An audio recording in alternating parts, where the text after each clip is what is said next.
Hola, buenas tardes a todos. Estoy encantada de estar aquí, acompañada de mi comoderadora, la doctora María Molina de Belviche, y desde el área de enfermedades intersticiales hemos querido hacer esta webinar especial porque creemos que de todo lo que ha pasado con la epidemia del COVID, estamos teniendo muchas preguntas por responder desde nuestra área, porque justamente tanto la fase aguda, donde el neumólogo ha tenido un papel primordial, hasta ahora la fase que vamos viendo ya, que están saliendo algunos pacientes, la fase más crónica o la fase de secuelas, creo que también jugaremos un papel importante y desde el área de intersticiales queremos ver todas estas cuestiones que están por resolver o por tener evidencia. Y por eso contamos con 4 maravillosos ponentes y que son muy expertos cada uno en su área y queríamos dar esta visión multidisciplinar que creo que es como hay que abordar la infección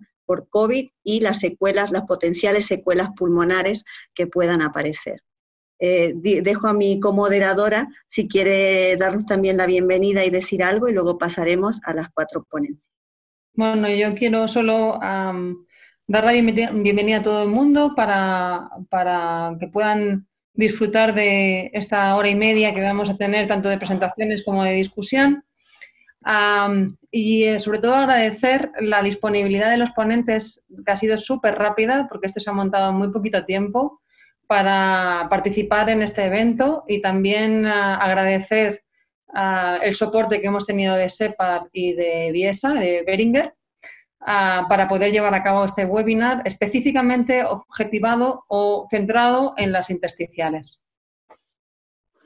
Y sin más, vamos a pasar a la primera presentación, que vamos a tener el punto de vista del patólogo, de José Javier Gómez, del Hospital de Valdecilla. Muchas gracias, José Javier, por estar aquí para hablarnos de la fase inflamatoria y a la fase fibrótica. ¿Qué sabemos o qué nos puedes desvelar en tu presentación? Muchas gracias por acompañarnos. Muchas gracias, Claudia, María, muchísimas gracias pues, por pensar en mí como patólogo para presentaros nuestros hallazgos. Muchas gracias a SEPAR. Y bueno, yo voy a intentar contestaros a esta pregunta que me hacíais, realmente qué sabemos, ¿no? La visión del anatomopatólogo.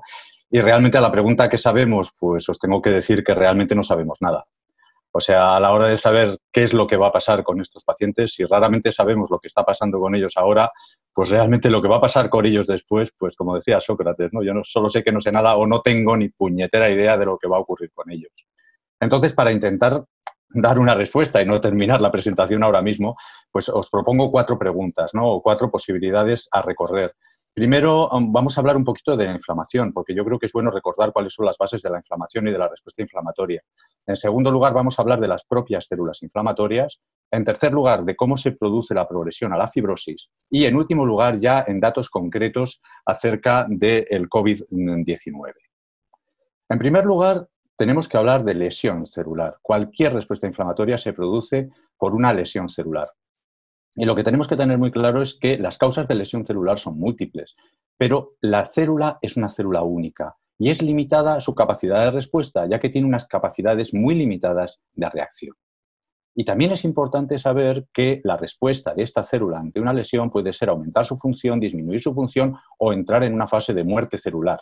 Y recordaros que la palabra lesión solo se refiere al daño, mientras que la inflamación y la reparación que se van a producir forman parte de la respuesta del huésped. Es decir, que la inflamación forma parte de nuestras propiedades intrínsecas fenotípicas y genotípicas probablemente. Recordaros que la inflamación es cualquier respuesta ante una lesión en tejidos vascularizados y que esta respuesta inflamatoria, al fin y al cabo, es una respuesta económica del huésped, ya que hay mediadores de inflamación que no es oportuno tenerlos activados continuamente, con lo cual tienen que circular en forma de mediadores inmaduros que a posteriori tendrán que ser trasladados a la respuesta, a la zona donde se ha producido la lesión celular y activarlos in situ. Todo ello hace que lo que conocemos como inflamación, y en concreto en el pulmón, pueda tener una apariencia tan variada como esta neumonía por pseudomonas, una neumonía por citomegalovirus, como este es el caso, Una neumonía aguda fibrinosa en organización, como veis, muy pobre en respuesta inflamatoria celular, como clásicamente conocemos, las respuestas, por supuesto, de enfermedades autoinmunes que son basadas, como tenéis aquí, en respuestas en células macrofágicas, o lo que conocemos como neumonías asociadas a enfermedades intersticiales, la neumonía intersticial usual o los patrones de neumonía intersticial no específica, o otras enfermedades como el lupus, y esto es una neumonitis lúpica, en la que, como veis, la respuesta morfológica es absolutamente variada y no se parecen en nada una a la otra. Esto es la base de la respuesta inflamatoria y es lo que os tengo que comentar. Yo creo que es una de las diapositivas más importantes, que para finalizar en una fibrosis tenemos que conocer qué es lo que ha ocurrido antes, porque va a haber respuestas inflamatorias basadas en cambios vasculares, en un reclutamiento de neutrófilos, con unos mediadores de un tipo que la mayor parte van a terminar en lo que llamamos como resolución, es decir, recuperación de la función normal del órgano y la recuperación de la histología normal. Y sin embargo va a haber otras alteraciones que van a conducir a una inflamación crónica, que puede ser incluso pobre en células, que son las que más probablemente van a terminar en este fenómeno de fibrosis y de pérdida de la función. ¿Qué ocurre? Que la mayor parte de las veces en situaciones normales lo que tenemos que recorrer es el camino contrario, porque asistimos a un órgano que ya tiene una fibrosis y lo que hacemos es preguntarnos qué es lo que ha ocurrido antes para intentar actuar lo antes posible. Esta es la situación a la que acudimos habitualmente y muchas veces en la clínica. Segunda pregunta. Ya hemos visto que neumonía no es igual a inflamación o que no todas las inflamaciones son iguales. ¿Todas las células inflamatorias son iguales? ¿Se van a comportar exactamente igual? La respuesta también es no. En COVID se ha llamado la atención sobre dos tipos celulares fundamentalmente. Sobre los macrófagos en primer lugar. Los macrófagos son células derivadas de los monocitos sanguíneos que circulan hasta 6 días en sangre periférica y bajo la influencia de determinadas citoquinas y moléculas de adhesión van a migrar a los tejidos lesionados en 24 o 48 horas, donde se van a transformar ya en lo que conocemos como macrófagos tisulares. Y es fundamental que aunque la morfología sea exactamente igual, lo que va a depender es del entorno molecular el que adopten una función u otra, es decir, que sean más proclives a la acción bactericida y a la inflamación o a la fibrosis, como tenéis en este subtipo de macrófagos M2. Morfológicamente son iguales, pero dependiendo del entorno molecular y del entorno de citoquinas, se van a comportar de una manera u otra. En segundo lugar, los linfocitos, fundamentales también en este tipo de respuesta. Y aunque morfológicamente, de nuevo, yo los vea exactamente iguales, incluso linfocitos que inmunofenotípicamente también son T, CD4 positivos, podemos tener una variedad enorme. Y de hecho tenemos los TH1 o TH17 que, como veis aquí, van a producir un entorno de citoquinas diferente a los TH2, ¿de acuerdo? Y de esto va a depender que el entorno, como decíamos antes, de mediadores, conduzca a los macrófagos y a la respuesta tisular hacia una respuesta fibrótica o hacia una respuesta de predominio celular inflamatorio. Esto es fundamental. Y fijaros, esta diapositiva o este esquema lo he sacado del tema de cáncer, que es mi otro tema, ¿no? Y el tema de la inmunoterapia, pero me sirve muy bien traerlo a colación en este entorno, ya que fijaros, morfológicamente aquí tendríamos dos tipos histológicos en los cuales tenemos neutrófilos, macrófagos, células dendríticas presentadoras de antígenos y otras células linfocitarias, y sin embargo no tiene nada que ver la actividad que va a desarrollarse en un entorno morfológico o en el otro, dependiendo, como os digo, del subtipo tanto de macrófagos como de neutrófilos como de linfocitos T. En uno de ellos va a tener, como decíamos, un entorno bactericida o inflamatorio, mientras que en el otro va a tener un entorno proclive a la fibrosis. En el caso de COVID, como comentaremos después, el que predomina sería este entorno, que sería más un entorno inflamatorio que proclive a la fibrosis. Esto ya es importante tenerlo en cuenta. ¿Y cómo pasamos de este entorno inflamatorio a un entorno fibrótico? Es decir, ¿por qué se produce este cambio? En primer lugar, de nuevo, recordaros que la fibrosis es el estadio final de muchísimos procesos y que se caracteriza por el depósito desorganizado, en negrita, de matriz extracelular. La fibrosis es algo fisiológico que se produce en todos los órganos. Cuando es desorganizado, esta fibrosis es exagerada y entonces va a producir una pérdida de función y una alteración en el órgano donde se produce. Las células responsables de la síntesis de matriz son los fibroblastos y los miofibroblastos. Y los miofibroblastos son células fundamentales en este entorno, ya que van a expresar moléculas musculares y tienen una capacidad muy aumentada de síntesis de proteína colágena. Esta síntesis también es importante recordar cómo se produce, porque quizá nos explique muchas de las cosas que estamos viendo en la clínica. Fijaros, Esta es la progresión de la fibrosis. Pasamos de un entorno ricamente celular, este es el nido fibroblástico que todos conocéis porque os dedicáis a la enfermedad intersticial, en lo cual todas estas células que tenemos aquí son miofibroblastos. La síntesis de colágeno es en forma de procolágeno, una forma en la cual tienen unas terminaciones que se van a eliminar cuando salen fuera de la célula, las moléculas de colágeno, que es donde se van a ensamblar en cadenas mucho más largas y van a finalizar en este aspecto rosado y prácticamente acelular. Por lo tanto, la síntesis de colágeno es celular, mientras que cuando ya tenemos una fibrosis cicatricial, el entorno es absolutamente acelular. ¿Y cuáles son las moléculas que son responsables de esta progresión a la fibrosis? Muchas de ellas factores de crecimiento, citoquinas, la mayor parte de ellas, pero quisiera recalcaros esto, que estas moléculas, citoquinas, factores de crecimiento, que son responsables de la síntesis de colágeno y de la finalización en un entorno fibrótico, son multifuncionales. De nuevo, su efecto depende del entorno y de la presencia o ausencia de otros factores.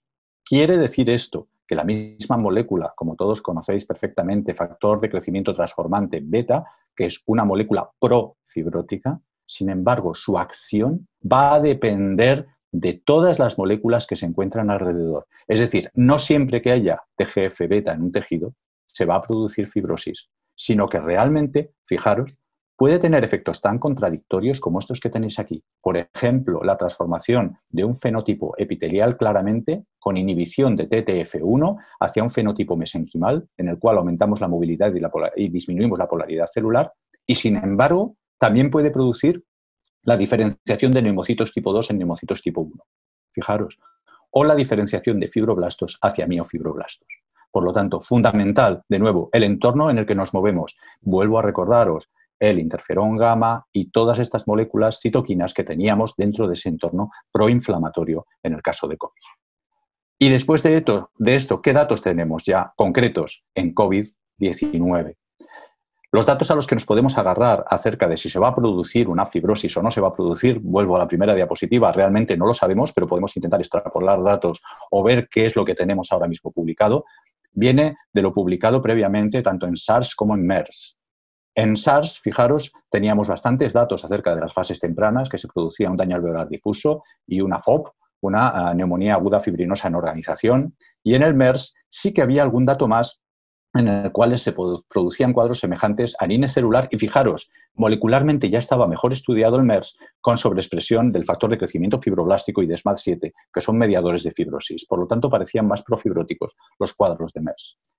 8 autopsias en caso de SARS y fijaros que ya tan pronto como a los 16 días después del inicio del cuadro comenzábamos a ver fenómenos organizativos y fenómenos de fibrosis. Estas son imágenes de estos cuadros o de los pocos que hay publicados en la literatura, pero fijaros, me gustaría comentaros una cosa, aparte de la membrana hialina y de los fenómenos organizativos que tenemos aquí, el daño o el mecanismo preciso del daño de la pared alveolar permanece por dilucidarse.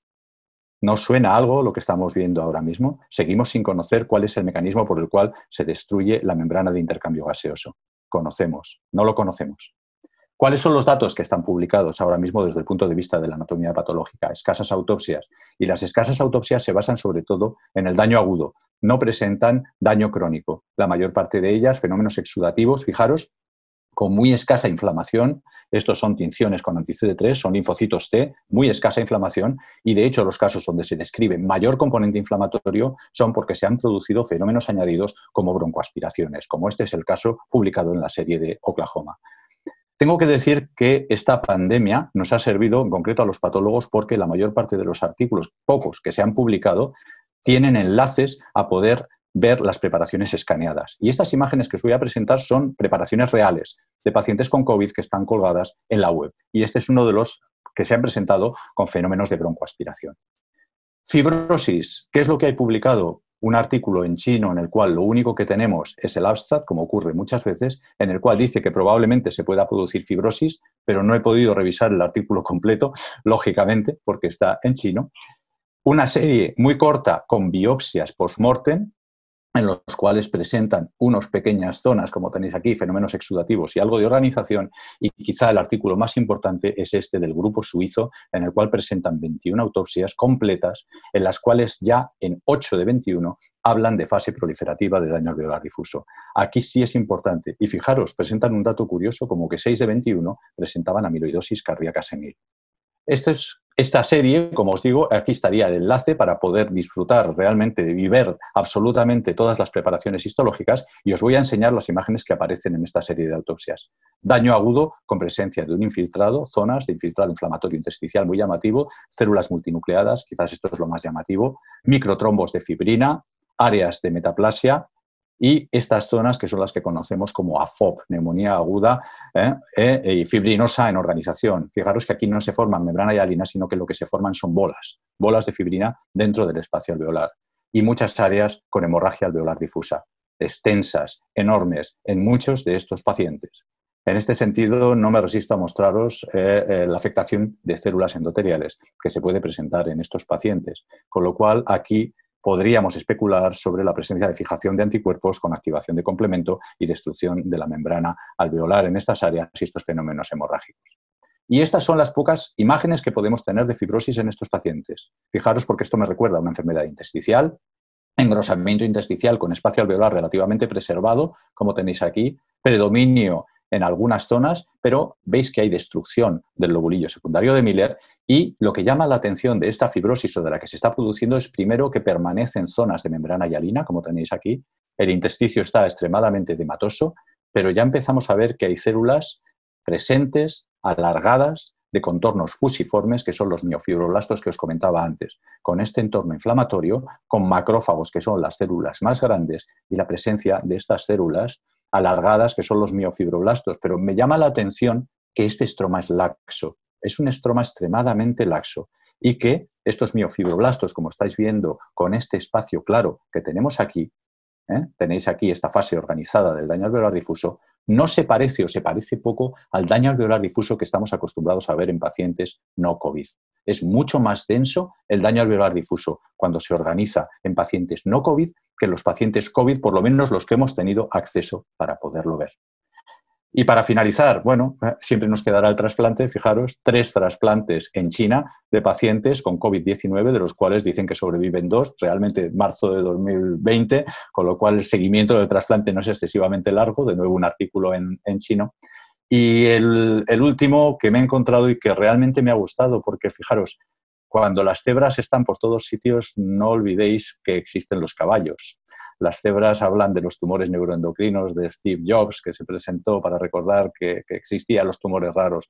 Pues quizás ahora estamos asistiendo a que todo es COVID, cuando los pacientes, hay muchos de ellos que se presentan con aspecto de COVID y no son COVID, ¿no? Y veremos muchas autopsias de pacientes con sospecha de COVID y que tenían otros diagnósticos, como este caso que tenía un fallo cardíaco con un infarto. Y nada más, muchas gracias por vuestra atención. Muchísimas gracias, José Javier. Muchas gracias. Y a continuación vamos a dar paso a la parte radiológica que la va a presentar la doctora Paloma Caballero del Hospital Universitario de la Princesa de Madrid. Muchas gracias, Paloma. Ante todo, quiero agradecer a los organizadores, a la doctora María Molina y doctora Valenzuela y a la SEPAR el haberme invitado a participar en esta webinar con el título de Alteraciones radiológicas intersticiales en las fases agudas y secuelas tempranas en el COVID. En la radiografía de tórax, la típica apariencia de la neumonía por COVID, sobre todo en los momentos más iniciales, son las consolidaciones alveolares, parcheadas y vidrios deslustrados, bilaterales, como vemos en esta radiografía. En principio son característicamente multifocales, parcheados, bilaterales y de localización periférica.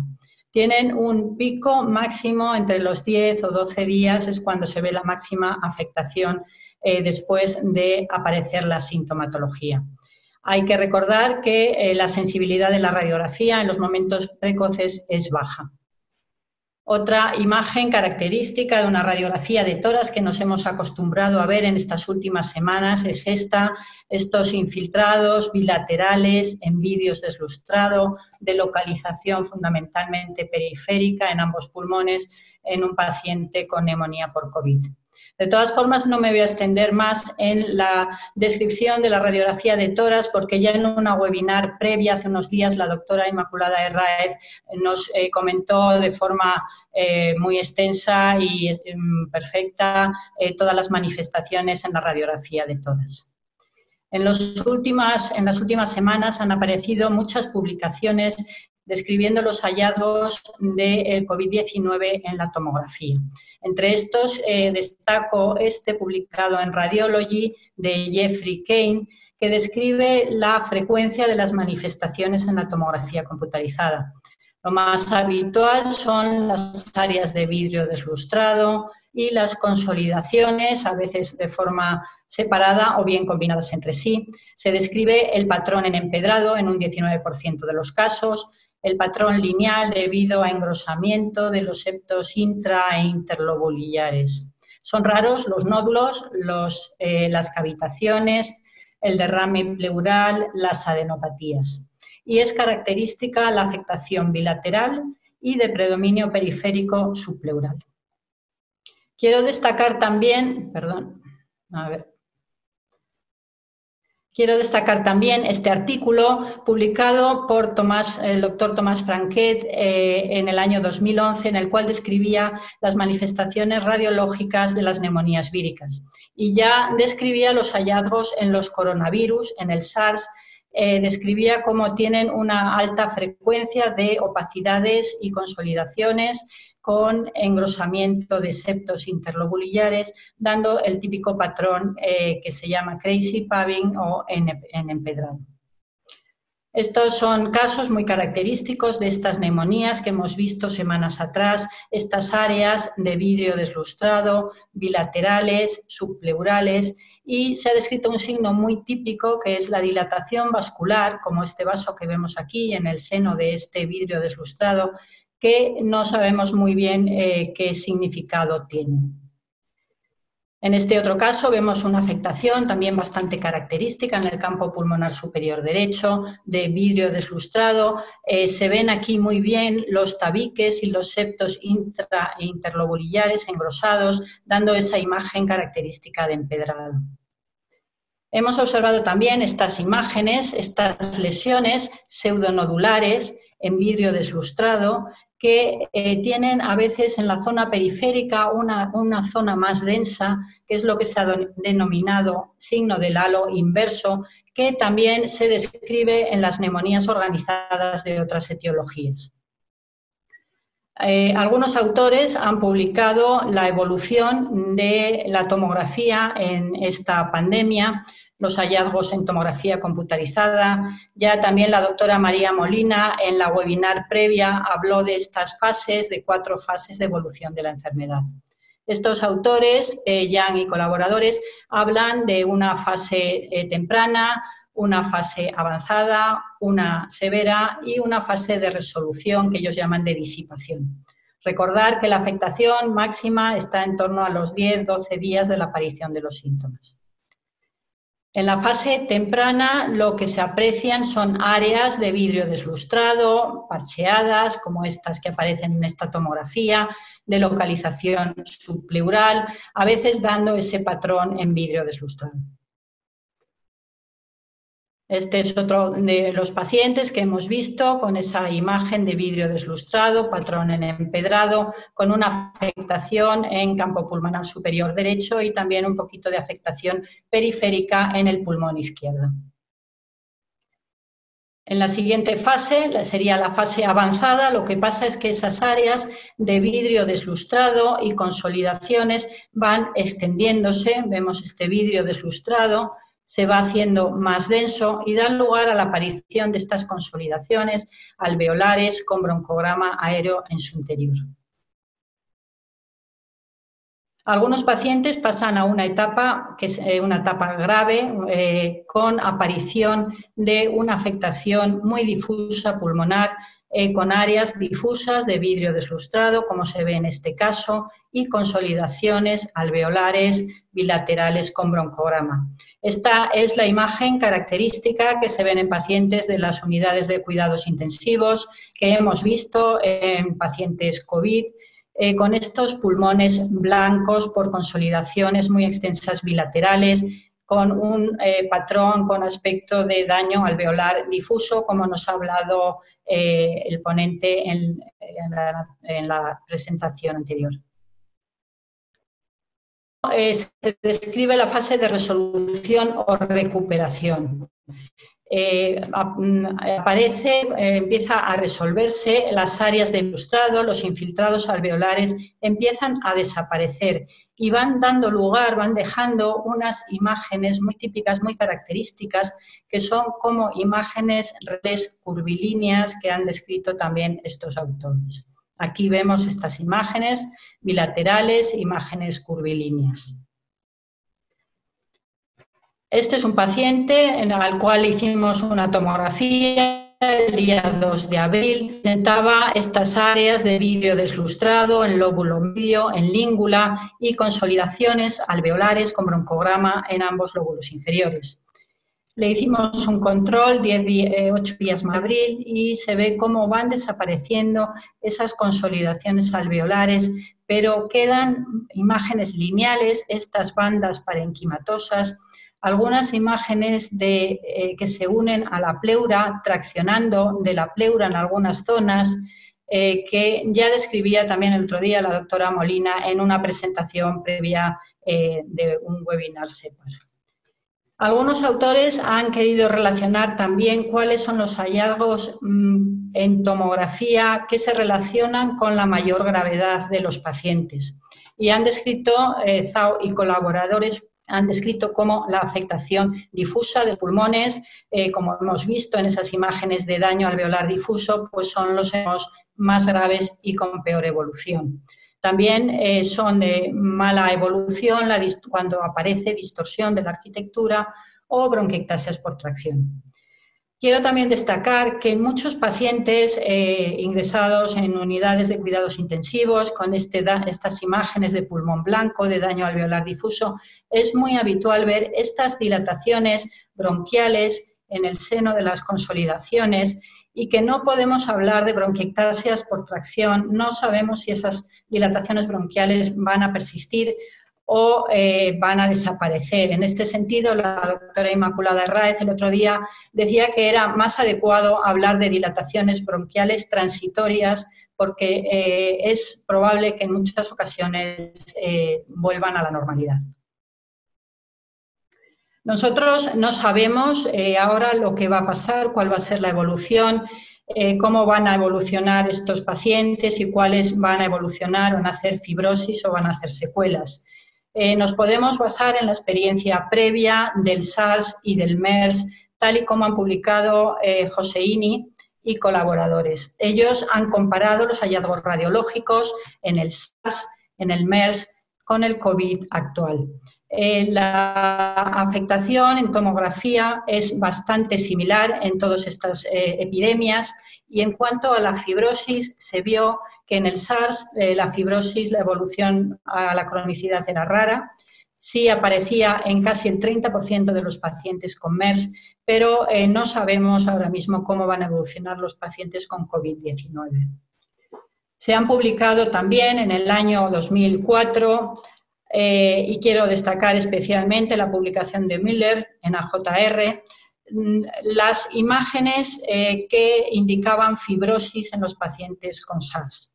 Se describían las opacidades lineales irregulares, como estas que vemos que van quedando en nuestros pacientes después del COVID, las bandas parenquimatosas que hemos descrito, las interfaces irregulares, por ejemplo, con la pleura, con estas imágenes como traccionando de la pleura, la distorsión de la arquitectura, la reticulación o las bronquiectasias por tracción. Todos estos datos nos orientarían hacia una evolución a secuelas o a cronicidad, pero realmente no sabemos muy bien cómo va a ser esa evolución. En este paciente vemos también, es una evolución de un paciente de nuestro hospital, vemos esas bandas periféricas tan características, vemos distorsión de la arquitectura con imágenes de bronquios dilatados que, bueno, puede que se resuelvan o puede que evolucionen a fibrosis.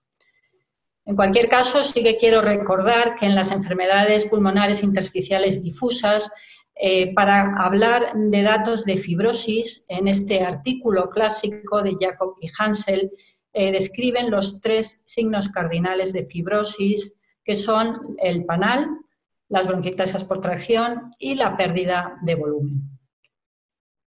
En cuanto al panal, no estamos viendo en esta evolución panal en nuestros pacientes. Llevamos poco tiempo de evolución, han pasado 8 o 9 semanas desde el inicio de la pandemia y los pacientes que estamos viendo ahora mismo y estudiando con tomografía, pues no hemos detectado que exista ningún tipo de panal en las zonas periféricas de los pulmones.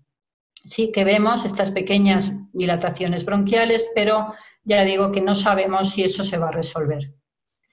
Quiero recordar también que la descripción de bronquiectasias por tracción por la Sociedad Fleischner es la dilatación bronquial y bronquiolar irregular rodeada de fibrosis retráctil. Es decir, que alrededor de esas bronquiectasias debe existir un parénquima patológico o bien con reticulación o bien con áreas de vidrio deslustrado. Este es un paciente de nuestro hospital. Quería mostrar la evolución. El día 3 de abril presentaba una afectación bastante extensa por COVID, con áreas de vidrio deslustrado, bilaterales, infiltrado alveolar y tenía pequeñas dilataciones bronquiales en su interior. El control que hemos realizado hace pocos días a este paciente muestra una resolución prácticamente total de los infiltrados y vemos cómo los bronquios han vuelto a la normalidad. Por lo tanto, tampoco tenemos claro en estos cuadros tan avanzados qué va a pasar exactamente con esas bronquiectasias o esas dilataciones bronquiales. También quería recalcar en la evolución del COVID, ya lo comentó también el otro día la doctora María Molina, que son pacientes que evolucionan muy lentamente. Este es un paciente que el día 6 de abril presentaba unas áreas de infiltrados alveolares y vidrios deslustrados en las bases pulmonares bastante extensas. Hemos repetido la radiografía el día 6 de mayo, 4 semanas después, y vemos cómo todavía ha mejorado mucho, han disminuido las áreas de consolidación, pero todavía persisten áreas tenues de vidrio deslustrado en ambas bases pulmonares que todavía pensamos que probablemente se van a resolver, pero ya digo que estamos viendo una evolución muy lenta, no se resuelven en general en 4 o 6 semanas. Quería ahora comentar cuándo deberíamos realizar la tomografía computarizada en pacientes en el seguimiento del COVID. Según la Sociedad Fleischner, en el consenso publicado recientemente, ellos recomiendan la tomografía computarizada en aquellos pacientes que presentan una alteración funcional y o hipoxemia después de haberse recuperado del COVID-19. Nosotros en nuestro hospital hemos desarrollado un protocolo de seguimiento con el servicio de neumología. El servicio de neumología seguirá en especial a aquellos pacientes que han sido más graves, que han estado ingresados en unidades de cuidados intensivos, en la reanimación, en las unidades de cuidados respiratorios especiales. Estos pacientes serán seguidos en la consulta de neumología, fundamentalmente en la de intersticiales.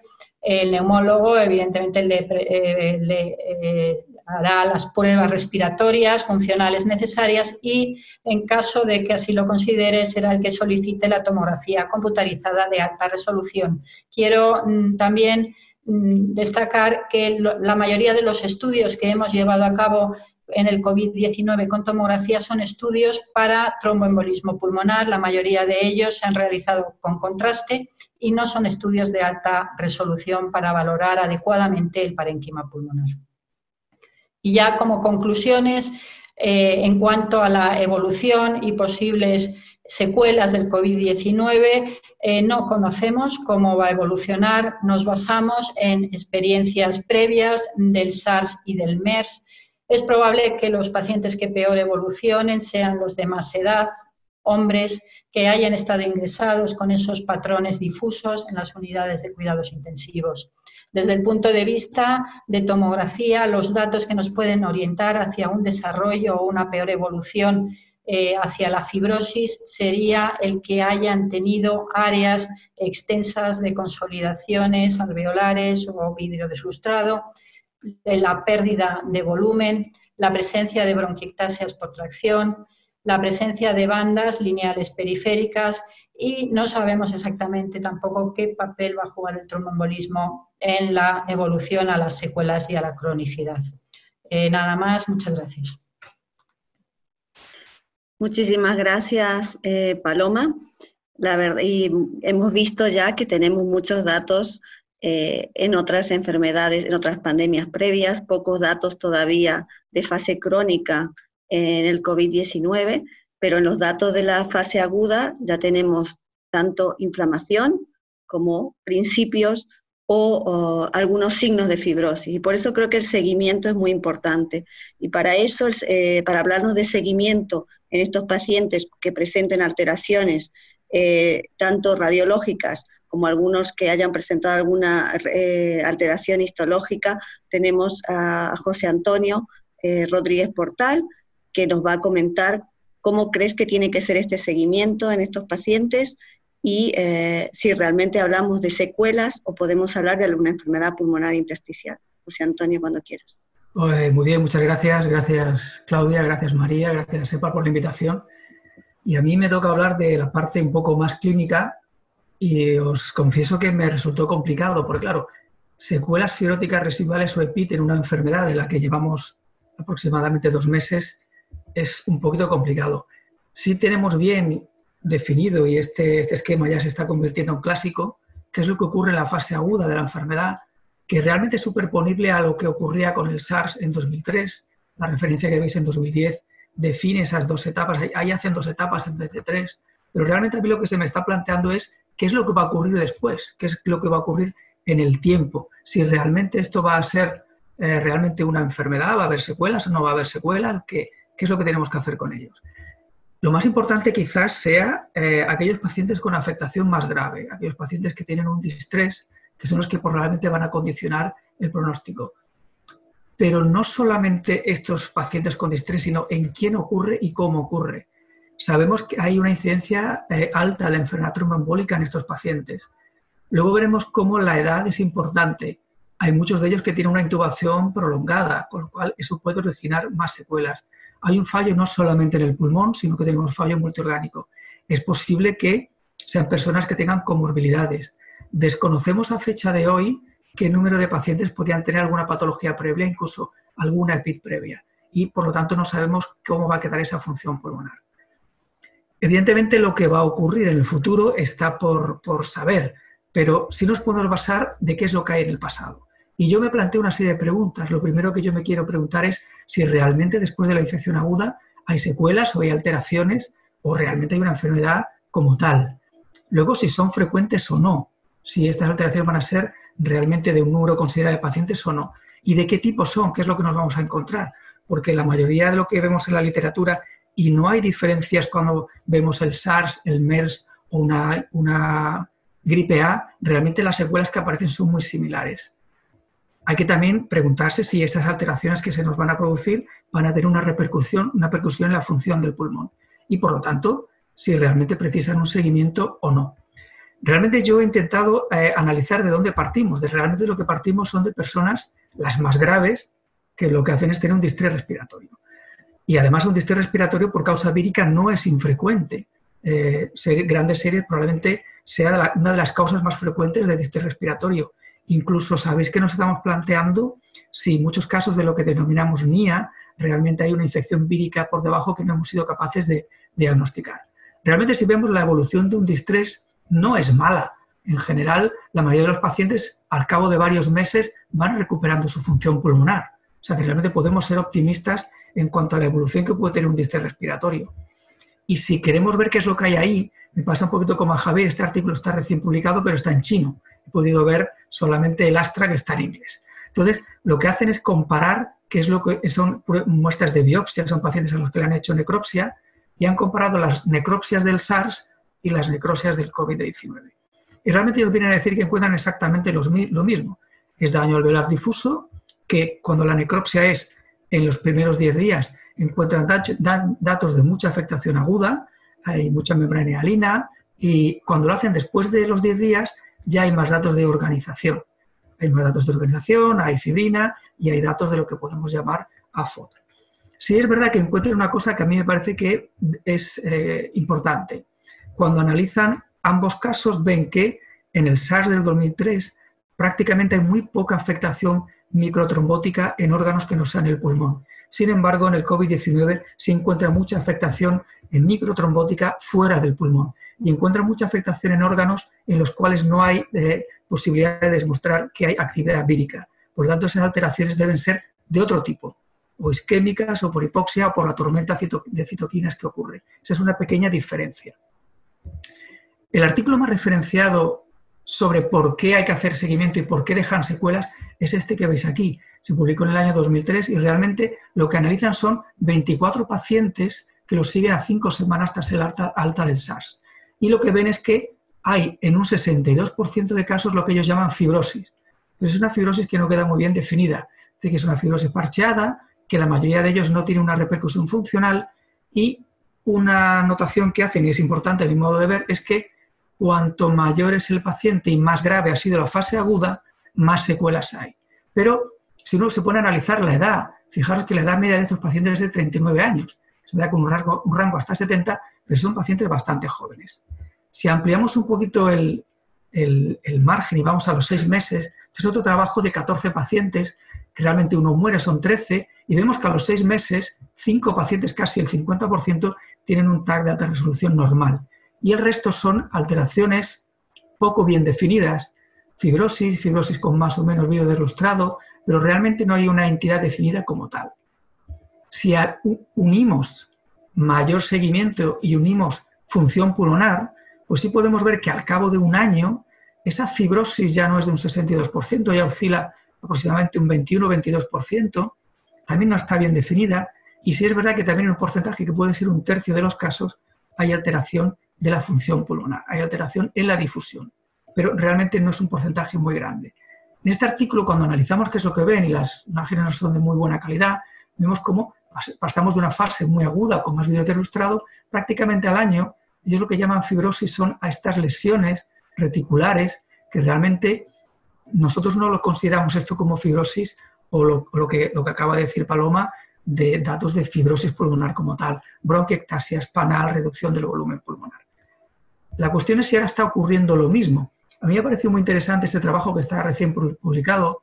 Entonces lo que hacen es analizar qué es lo que ocurre en el TAC en función de la duración de los síntomas y hacer una diferenciación en 6 estadios en función del día en el cual le hacen el TAC.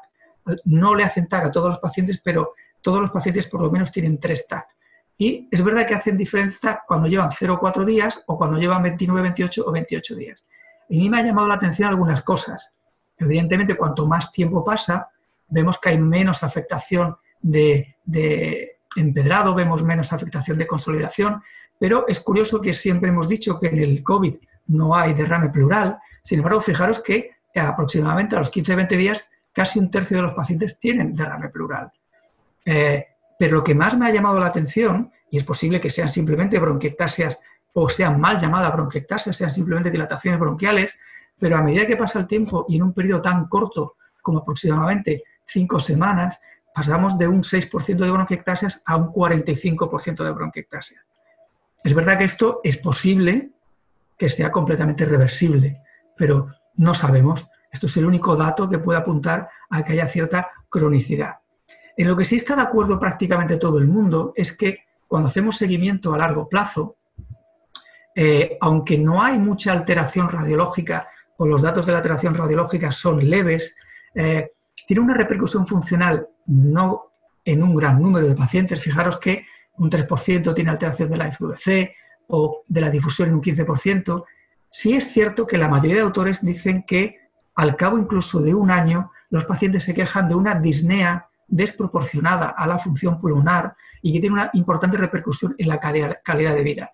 Y si os fijáis, lo que sí encuentran es que puede haber una importante afectación de la capacidad muscular.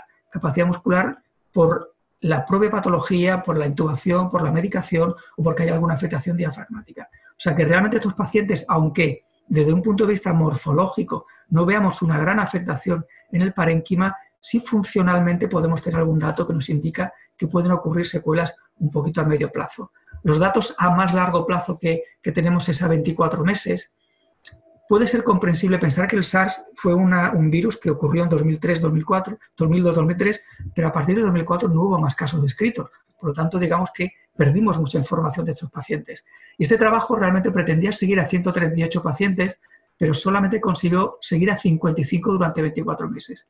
Ya veis que a 24 meses hay afectación de la difusión, pero una afectación de difusión grave es menor de un 5% y un patrón restrictivo ocurre aproximadamente entre un 5 o 7% de los casos. Proporcionalmente no es un número muy grande, pero realmente puede ocurrir. La cuestión es que a partir de los datos que tenemos de lo que ha ocurrido con el SARS y es superponible al MERS, es superponible a la gripe A, es superponible a cualquier afectación vírica que ha ocasionado un distrés respiratorio, es que vemos que hay datos de fibrosis, pero no muy bien definida, en un rango muy variable. No tenemos un patrón claro que podamos atribuirle a una entidad como tal de EPID. Habitualmente la función pulmonar no está muy alterada, pero lo que sí es cierto es que afecta a la calidad de vida y si tenemos afectación sobre todo en la disnea. Ahora, la pregunta que yo me hago es, ¿lo que estamos viendo ahora es igual o es muy parecido a lo que ocurrió en 2003 o lo que ha ocurrido con el MERS?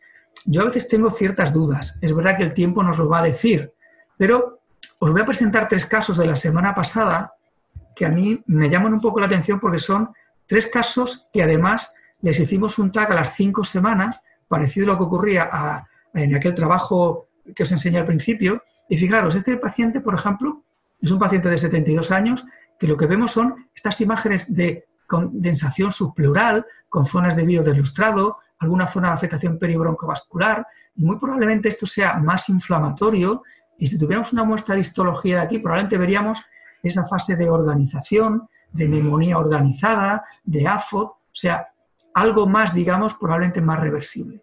Pero, sin embargo, también encontramos casos como este. Este es un señor más joven, de 60 años, que tuvo una intubación de 11 días, una afectación muy grave, muy extensa, con una hipoxina muy llamativa, y cuando le hacemos el TAC, pues es curioso que seguimos viendo estas zonas un poquito más densas, vemos la afectación subpleural, vídeo deslustrado, pero aparte de que hay zonas de enfisema, ya vemos algunas bronquiectasias que sí podríamos decir que son bronquiectasias de tracción, y vemos ciertos datos que sí pueden sugerir que aquí sí hay fibrosis. Aquí sí hay fibrosis y probablemente sea una fibrosis que es muy probable que progrese. La duda que yo tengo, porque no tengo información previa de este paciente con 60 años, es si esta alteración que yo veo aquí, que no es leve y veo una afectación fibrosante que no es leve, si ya la tenía antes, si realmente este paciente ya previamente tenía una afectación fibrosante sobre la cual ha habido esta infección por COVID. No lo sé, pero este es un paciente completamente diferente al anterior. Y luego tenemos otro tipo de paciente, que os fijáis cuando ingresa, es un paciente de 61 años, que ingresa por una neumonía con vídeo deslustrado bilateral, que tiene que someterse a intubación mecánica prolongada, y cuando le hacemos el TAG a las 5 semanas, realmente encontramos cosas diferentes. Encontramos estas bandas reticulares, encontramos esta afectación subpleural que da más la sensación de que lo que tenemos aquí es un paciente con secuelas de tipo atelectásico secundario a esa intubación prolongada y que probablemente requiera mucha fisioterapia, mucha rehabilitación. Bueno, si os fijáis como en un periodo tan corto como 5 semanas tenemos 3 pacientes que tienen presentaciones radiológicas y clínicas completamente diferentes. O sea, no hay una uniformidad en la forma de resolverse el COVID-19, por lo menos por lo que estamos viendo. Y una cosa que sí quería señalar y que a mí por lo menos me ha llamado un poco la atención es simplemente los números, las cifras y cosas que a mí me parece que pueden ser importantes o pueden tener relevancia. Fijaros que en el SARS del 2003 hubo en todo el mundo aproximadamente 8.400 casos. Y fijaros que, por ejemplo, en Estados Unidos se reportaron 33 casos. Las cifras de España solamente ya desbordan todo esto. Incluso si hablamos en el mundo, a fecha de hoy tenemos 4.200.000 afectados. Y si os fijáis, en el SARS de 2003, la media de edad era bastante joven. Eran pacientes, es verdad que había un rango importante, pero la media de edad eran pacientes habitualmente jóvenes. Los datos que yo tengo del Ministerio a fecha 7 de mayo me dice que la mediana de edad de los pacientes afectados es de 60 y la mediana de edad de los que han estado en UCI es de 65 años. O sea que yo creo que un dato que por lo menos diferencia la posibilidad de la evolución de estos pacientes es simplemente la edad. Y yo creo que eso hay que tenerlo en cuenta. ¿Y qué diferencias encuentro yo entre lo que ocurrió en 2003 y lo que tenemos ahora y que nos puede hacer pensar en que la evolución sea diferente? Uno de ellos es la edad, lógicamente. Son pacientes que tienen una edad muy superior a los del 2003, que tienen más comorbilidades, lógicamente, que probablemente su capacidad de regeneración sea diferente, la capacidad de respuesta sea diferente y que a lo mejor eso hace que quede más secuelas o a lo mejor no son secuelas. Otro problema o otra situación claramente diferente que yo veo es el número de afectados. Simplemente por el volumen de afectados que tenemos, yo creo que nos tenemos que enfrentar a un problema completamente diferente. Un 7% de 8.000 es muy diferente a un 7% de 4 millones. O sea, el volumen de pacientes a los que vamos a ver con alteraciones radiológicas va a ser importante. Y ya habéis visto cómo en 5 semanas hemos visto 3 tipos diferentes de afectación. Los mecanismos patogénicos que sabemos son iguales, o sea, el virus actúa de la misma manera, utiliza el mismo receptor para entrar, etcétera, etcétera. Hace también esa primera afectación directamente por el virus, la segunda afectación por esa tormenta citoquímica en la cual está muy implicada la inmunidad, pero claro, ¿cómo influye esa reacción inmune en un paciente de 30 a 40 años o de 65 años? No sabemos qué puede ocurrir con la genética. Hoy sabemos en muchas cosas de genética, y está aquí María, y es una experta en telómeros. Realmente, a mayor edad, hay mayor envejecimiento, puede ocurrir que estos pacientes tengan una respuesta diferente simplemente porque a esa edad el acortamiento telomérico es muy importante a la hora de ver esa respuesta que vamos a tener. Por lo tanto, yo creo que no es exactamente igual lo que estamos viendo ahora a lo que ocurrió en 2003. Es verdad que estamos viendo mucha enfermedad tromboembólica asociada y muchas veces pasa desapercibida, y eso tenemos que tenerlo en cuenta. Las lesiones patológicas a fecha de hoy son iguales, por lo tanto, es difícil decir si estamos ante una entidad diferente. Lo que tenemos es un distrés, pero en un distrés en un tipo de población que yo creo, a mi modo de ver, es diferente a la que teníamos en 2003.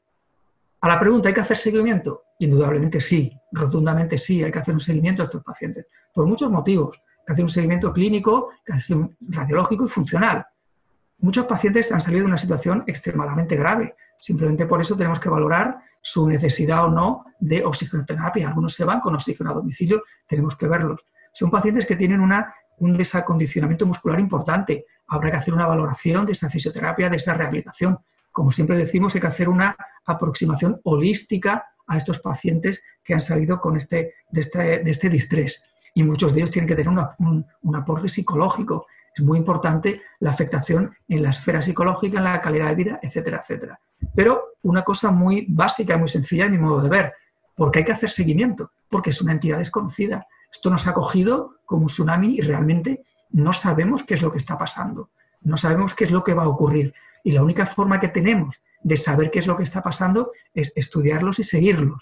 Y es importante que esto lo hagamos de una forma un poquito coordinada y multicéntrica. Evidentemente, un solo centro no va a poder aportar información, aunque bueno, ahora mismo estamos un poquito desbordados, pero yo creo que es prioritario que estudiemos a estos pacientes. Y me vais a perdonar, pero yo creo que quien debe liderar esto y quien debe estudiar esto somos las unidades de patología intersticial. No por un proselitismo absurdo, sino porque realmente lo que estamos viendo que ocurre en el pulmón son alteraciones de nuestro ámbito. Lo que estamos viendo son alteraciones intersticiales. Y ya habéis visto 3 TAC diferentes con 3 afectaciones diferentes de tipo intersticial, más crónicas, más agudas, más residuales. Y además estamos acostumbrados, y debe ser así, a trabajar de una forma multidisciplinar. Tenemos que hacer equipos multidisciplinares para hacer el seguimiento de estos pacientes. ¿El cómo lo hacemos? ¿Cómo lo hacemos? Bueno, esta es la gran pregunta. Yo imagino que cada hospital tiene su forma de hacerlo. Yo creo que desde el área y desde la SEPAR tendremos que plantearnos exactamente qué tipo de seguimiento recomendamos hacer a estos pacientes. Si queréis una aproximación de una sociedad científica, esto es lo que propone la Sociedad Británica. Os he puesto la versión del 4 de mayo, hay una actualización a 6 de mayo, pero es exactamente igual. Y la Sociedad Británica lo que nos dice es, bueno, vamos a hacer dos grandes grupos. Por una parte vamos a hacer aquellos pacientes que han estado muy graves, o bien ingresados en una UCI o en una UCRI o en una planta, pero con una situación grave. Estos pacientes lo que hay que hacer es hacerles una primera evaluación a las 4 o 6 semanas del alta. Es una primera evaluación que incluso se puede hacer de vía telemática, pero a las 12 semanas hay que hacer una evaluación con presencia física. Y tenemos que hacerle una radiografía de tórax, hacer una evaluación completa de la disnea, pruebas funcionales, oxigenación, valorar hacer ecocardio, etcétera, etcétera. Si en esta situación, una vez que hayamos hecho esta evaluación, es normal, le podemos dar de alta. O bien le damos de alta definitivamente, o le damos de alta, pero con una serie de recomendaciones, por lo que os decía de esa disnea progresiva que tarda de quitarse en el tiempo. Y decirle, mire, si usted nota que hay algo que no va bien, pida que su médico de primaria nos lo vuelva a mandar. En cualquier caso, si hay alguna alteración en la radiografía o hay alguna alteración en la prueba funcional, pues hay que hacer pruebas complementarias. Aquí lo que plantean es que como hay una gran incidencia, bueno, o ven que hay incidencia de enfermedad tromboembólica, plantean que en función de cuál sea la sospecha clínica, o bien se le haga un TACAR, o bien se le haga un ecocardio y un angioTAC.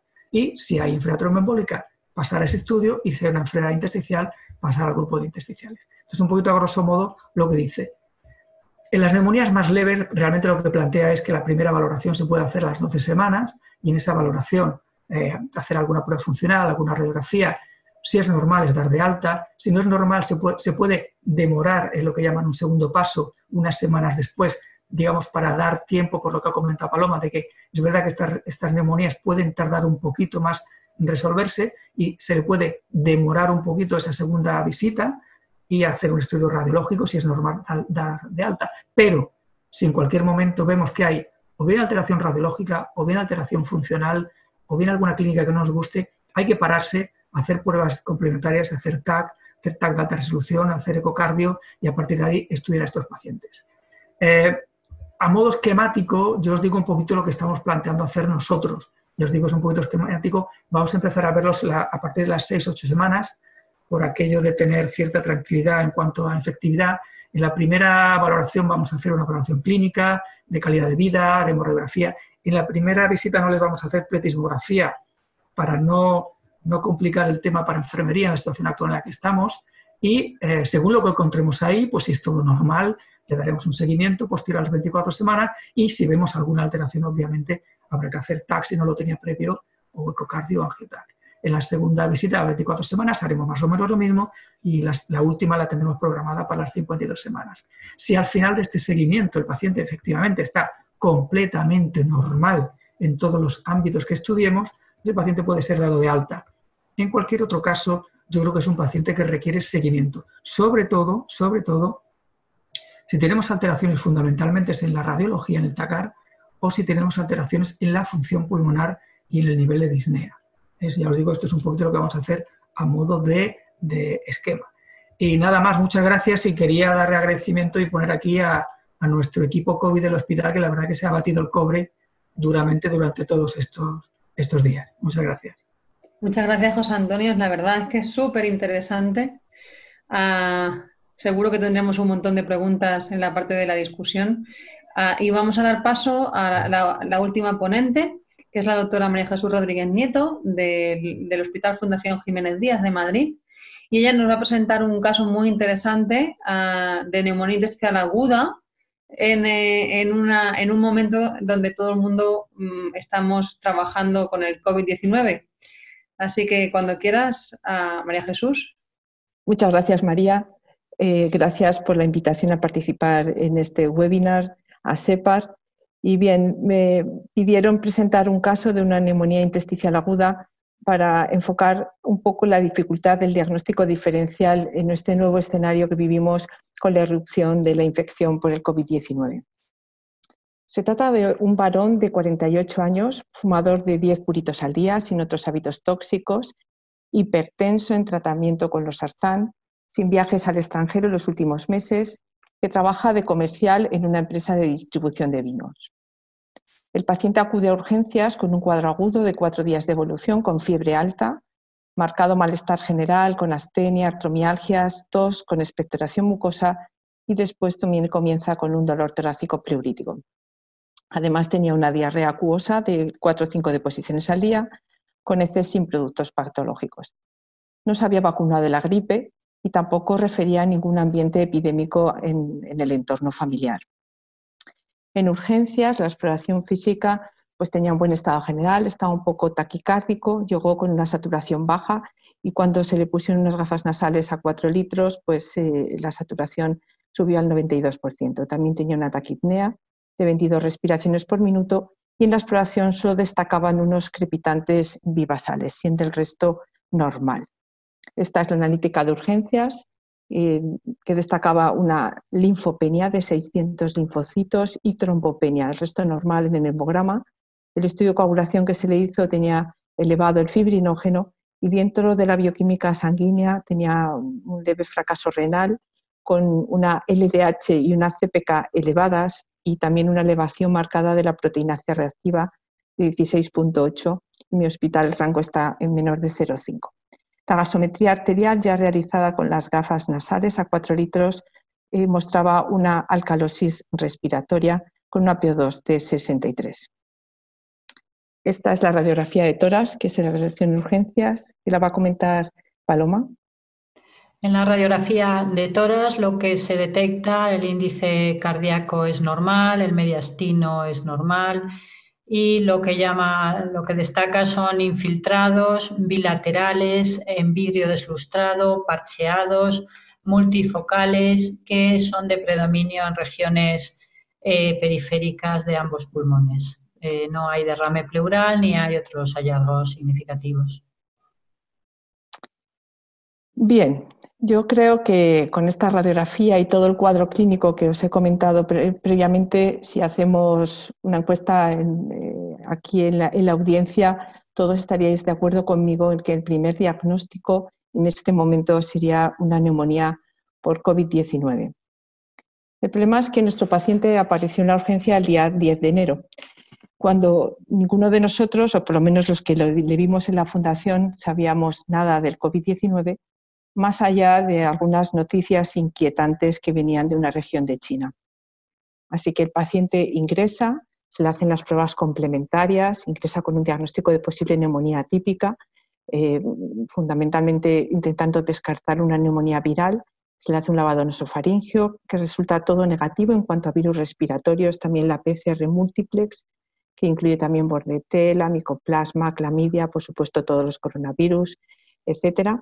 Los hemocultivos, los antigenurias para neumococo y legionela que fueron negativas.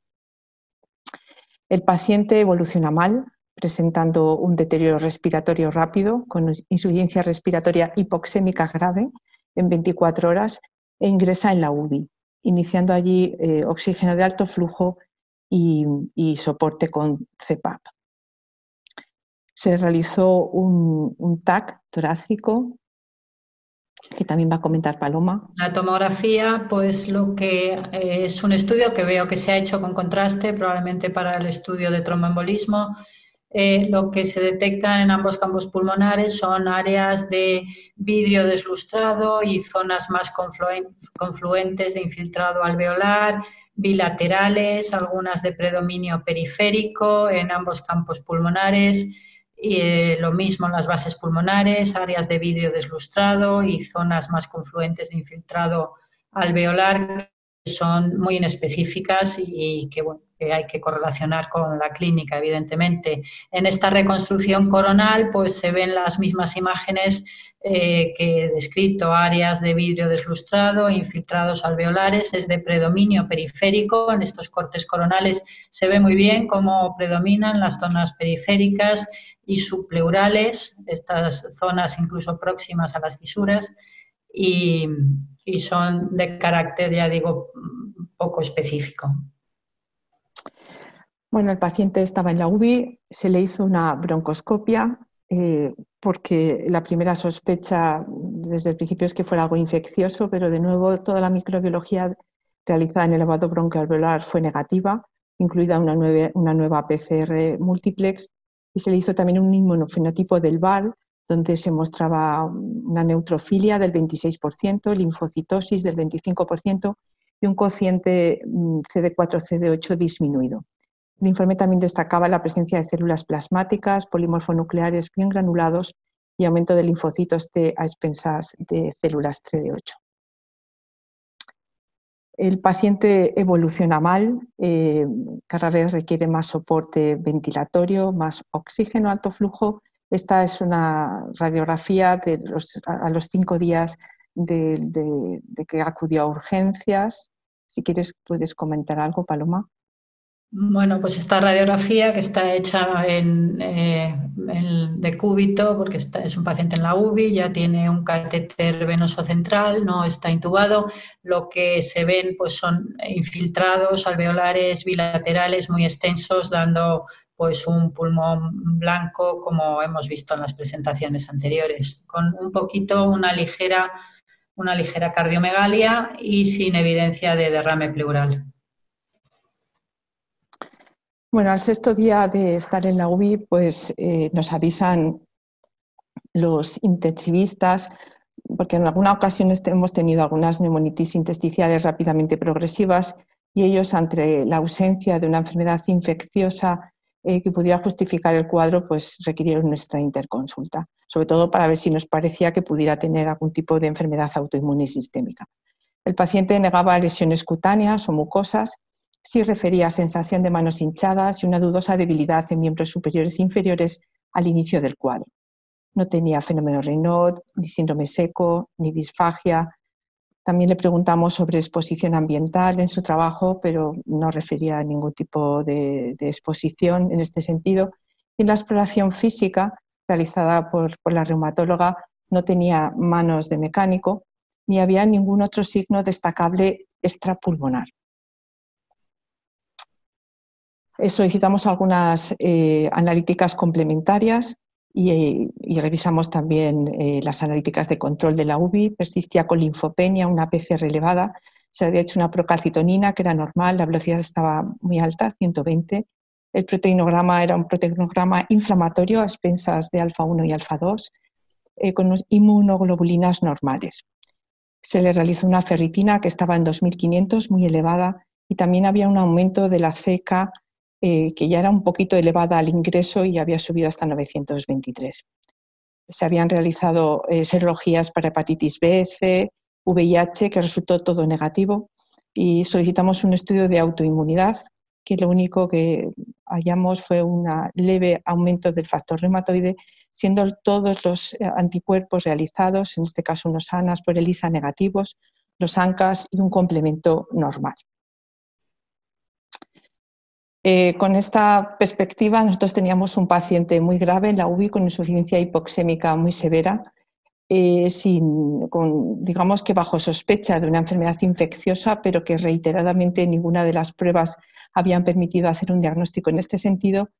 Y bueno, había muchos marcadores de una respuesta inflamatoria muy marcada, incluso algunos marcadores que utilizamos en las miositis inflamatorias como de activación macrofágica, como es la ferritina, y pensamos que podría ser alguna forma de miositis inflamatoria o de enfermedad autoinmune, que ya sabéis que a veces se puede aparecer antes la neumonitis intersticial que los datos de dermatomiositis o de lesiones cutáneas. Bueno, no teníamos, por supuesto, ninguna certeza, pero con este diagnóstico de trabajo y habiendo hecho un diagnóstico diferencial en el que se podía descartar neumonías virales, atípicas, exposición ambiental a fármacos que producen toxicidad pulmonar, pues pensamos que podía beneficiarse de un tratamiento dirigido sobre todo a la inflamación. Le pusimos 3 días bolos de metilprednisolona, 500 miligramos al día, e iniciamos tratamiento con ciclosporina, pues nuestra experiencia previa, sobre todo con el MDA5, con la neumonitis rápidamente progresiva de los pacientes con un MDA5 podía beneficiarse. Empezó con 75 miligramos cada 12 horas de ciclosporina A en uso fuera de indicación. La evolución, bueno, se le pidió también un estudio complementario por IFI de los anticuerpos antinucleares que fue negativo y quedaba pendiente del kit de miositis, que en el centro pues tarda unos días en poder disponer de los resultados.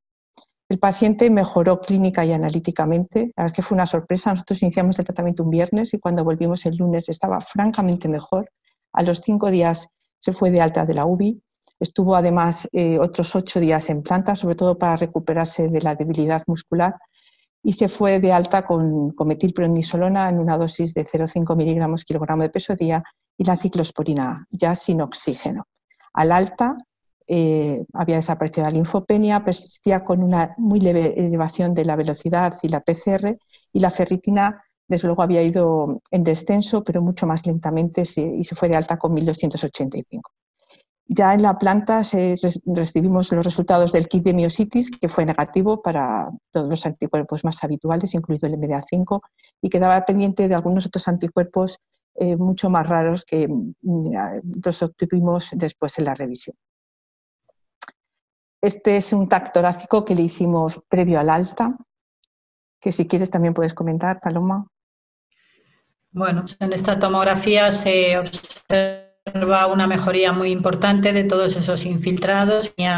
Previamente persisten algunas zonas, pequeñas opacidades periféricas de vidrio deslustrado, muy escasas. En las zonas medias de ambos pulmones lo mismo, persisten mínimas opacidades. Sí que en las bases pulmonares hay algunas zonas lineales que persisten y alguna opacidad alveolar, pero con una mejoría muy importante con respecto al previo. Lo mismo en este corte coronal, persiste alguna zona de infiltrado alveolar con un poquito de broncograma, pero con una resolución bastante buena. Bien, a las 3 semanas le vimos en la consulta de neumología, en la consulta de intersticiales. El paciente estaba asintomático desde el punto de vista respiratorio. La analítica de control se habían normalizado todos los parámetros, incluida la ferritina, y recibimos aquellos datos que quedaban pendientes del kit de miositis, que fue negativo. Entonces, de acuerdo con la reumatóloga, pues para nosotros no teníamos evidencia de que tuviese ninguna enfermedad autoinmune, porque todos los marcadores que habíamos hecho se habían normalizado. Y entonces tomó la decisión de suspender la ciclosporina y realizar un descenso paulatino de los corticoides en 4 semanas, que lo hicimos sin incidencias. Posteriormente se hizo una analítica, esto era el mes de febrero cuando le hicimos la revisión. En marzo la analítica, ya una vez suspendido toda la medicación, persistía normal. Además, a finales de febrero se le hicieron unas pruebas de función pulmonar que resultaron completamente normales, con una difusión del 96%. Esta es la placa de control, también de esa fecha, de la última semana de febrero, que es normal. Y bueno, pues llegó marzo y llegó pues nuestro tsunami con el coronavirus. Entonces nos replanteamos un poco este caso, ¿no? Porque verdaderamente el cuadro clínico es muy congruente con todo lo que estábamos viendo en aquel momento. Ya empezamos a aprender de la infección de la neumonía por coronavirus y pensamos que podría tratarse de nuestro paciente cero en el hospital. En este sentido, pues buscamos una muestra para realizar una PCR en marzo del 2020, pero no teníamos ninguna. El lavado broncoalveolar que se guarda durante un tiempo ya no estaba, y se le hizo una serología por COVID-19 que inicialmente fue una de estas rápidas, que resultó negativo, y estuvimos esperando en el hospital hasta conseguir una serología que pudiera hacer anticuerpos por ELISA. Y el paciente vino, teníamos su suero de marzo que resultó negativo, la IgG y la IgM, y recuperamos también en inmunología un suero del 14 de enero y se realizó la serología por ELISA, siendo también la IgG y la IgM negativas. Entonces, bueno, lamento deciros que esto sigue siendo un caso abierto. Si queréis saber nuestra opinión, nosotros creemos, dado pues todos los falsos negativos que tienen los test, que se trata de una infección por coronavirus, pero estoy seguro que muchos de vosotros también se sorprenderá de la rápida evolución de este paciente, tratado pues con un inmunosupresor y con bolos de corticoides y una pauta de corticoides un poco más prolongada en el tiempo. Para finalizar esto, luego ya si queréis podemos discutir el caso. pues os diré que en nuestro grupo, desde el principio, hemos estado utilizando y abogando por el uso de la ciclosporina en la neumonía, en los casos graves con ingreso de neumonía por coronavirus. Este es una aproximación a la fisiopatología de la infección por el coronavirus, publicada recientemente por nuestro grupo, pues que, bueno, no voy a profundizar ahora mismo en el esquema, pero un poco habla pues del efecto del virus, cómo activa la cascada de citoquinas y cómo la ciclosporina, que nosotros podemos ver aquí en fases más precoces del inicio de la cascada de citoquinas, puede ayudar, sobre todo utilizada precozmente, en que esta respuesta inflamatoria no se produzca. En este sentido, nosotros hemos tratado en la Fundación 818 pacientes con neumonía por coronavirus con ciclosporina. Son datos cerrados al 17 de abril. Por supuesto, nos falta una cohorte de control. En los 197 casos primeros que analizamos, sobre todo para evaluar la seguridad de este tratamiento al 27 de marzo, donde había 23 fallecidos con esta dosis de ciclosporina, que es bastante baja, solo retiramos por efectos adversos a 7 pacientes la ciclosporina, 4 por deteriorada función renal, 1 por intolerancia digestiva, 1 por hiperbilirubinemia y 1 por alteración de las transaminasas. Los datos apuntan a una asociación inversa entre la dosis total administrada de ciclosporina y la probabilidad de fallecimiento, como podemos ver en este gráfico. Aquí están los pacientes fallecidos y también el estadio de gravedad que nosotros evaluamos desde A1, que es necesidad de oxígeno a muy bajas dosis, a la intubación. Sí que vemos que el momento de iniciar la ciclosporina se asocia al riesgo de mortalidad, de forma que si la iniciamos en estadios de mayor soporte respiratorio, los pacientes fallecen, es decir, que es mejor utilizarlo precozmente. Evidentemente, sin una cohorte de control no podemos establecer. Yo creo que cada uno hemos utilizado tratamientos diferentes en el manejo de los pacientes con neumonía por COVID. Y en este sentido, a finales de abril, en el hospital se ha empezado un ensayo clínico aleatorizado para comparar la ciclosporina añadida al tratamiento convencional o habitual de estos pacientes frente a un brazo sin ciclosporina, y que en este momento estamos reclutando pacientes, pero bueno, ahora ya casi no tenemos en el hospital. En fin, esperemos que podamos tener resultados en los próximos meses. Y muchas gracias por vuestra atención. Muchísimas gracias, María Jesús. Y si os parece, empezamos a dar un turno de preguntas para poder abrir la discusión. Claudia. Nada, muchísimas gracias a los 4 ponentes. Todas las ponencias muy interesantes. Es verdad que hemos visto, tanto en la visión del anatomopatólogo como en la visión del radiólogo, signos de inflamación y de fibrosis. Queda claro que hay que conocer la patogenia para poder intentar tratar en las diferentes fases y, como ha dicho María Jesús, en la más precoz, quizás con una diana específica, ¿no?, a estos pacientes. La pena es que ya están disminuyendo, pero yo sé que en muchos centros, tanto nacionales como internacionales, hay muchos ensayos clínicos en marcha.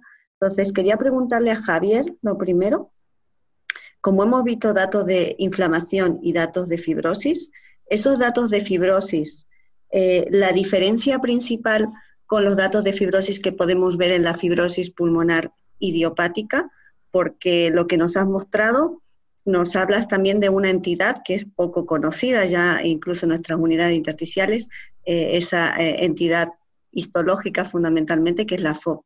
¿Podrías dar algunas diferencias o similitudes que nos permitan quizás hipotetizar con un rol de los tratamientos antifibróticos en esta entidad?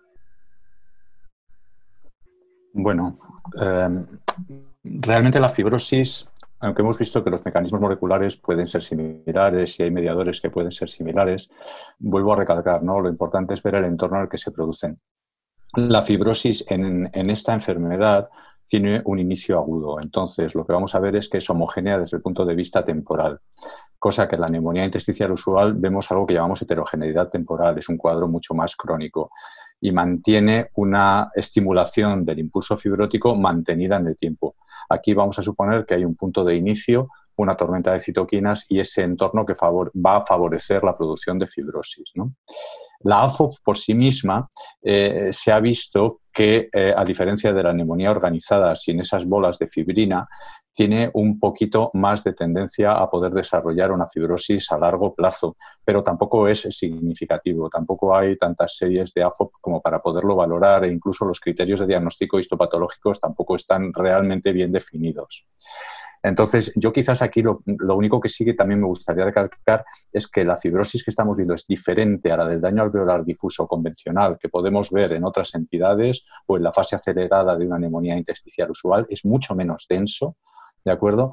Y que este comportamiento se acerca un poco más, pues de acuerdo con lo que ha dicho José Antonio también, ¿no? Con el comportamiento de SARS, ¿no? O sea, que parece que puede haber una menor tendencia al desarrollo de fibrosis y una mayor tendencia a la resolución completa. El problema es también, como ha dicho José Antonio, es el número de pacientes, ¿no? Que lógicamente al haber muchísimo mayor cantidad de pacientes, el porcentaje de los que pueden desarrollar fibrosis va a ser mayor al final, el número, ¿no? Pero la fibrosis, desde luego, es diferente a la que podemos observar en los daños alveolares difusos convencionales no víricos, no asociados al virus, ¿de acuerdo? Mucho más laxa y mayor tendente a la resolución completa. Yo tengo una pregunta para Paloma y seguramente también para Javier, porque es referente a la comparativa que se ha hecho entre los cambios anatomopatológicos y radiológicos del SARS y el MERS con lo que estamos viendo ahora. Los tres son coronavirus, ¿no? Y clínicamente, a mí lo que me sorprende es que la diferencia más importante desde mi punto de vista es la edad media de los pacientes afectados. Seguramente en el SARS y el MERS hablamos de una infección vírica que afecta a una población menos envejecida porque es o en Asia o en el Medio Oeste y, por desgracia, su supervivencia de vida es menor en general, en la población general. Por lo tanto, tiene sentido que los números y las imágenes que se presenten sean una población menos envejecida. ¿Podrían cambiar los patrones en su progresión radiológica o histológica en pacientes con más años, como nos estamos encontrando en el COVID? Bueno, contesto primero yo, Javier. No sé. En principio, radiológicamente, yo creo que sí que hay diferencia entre una radiografía o una tomografía computarizada de una persona joven a una persona mayor.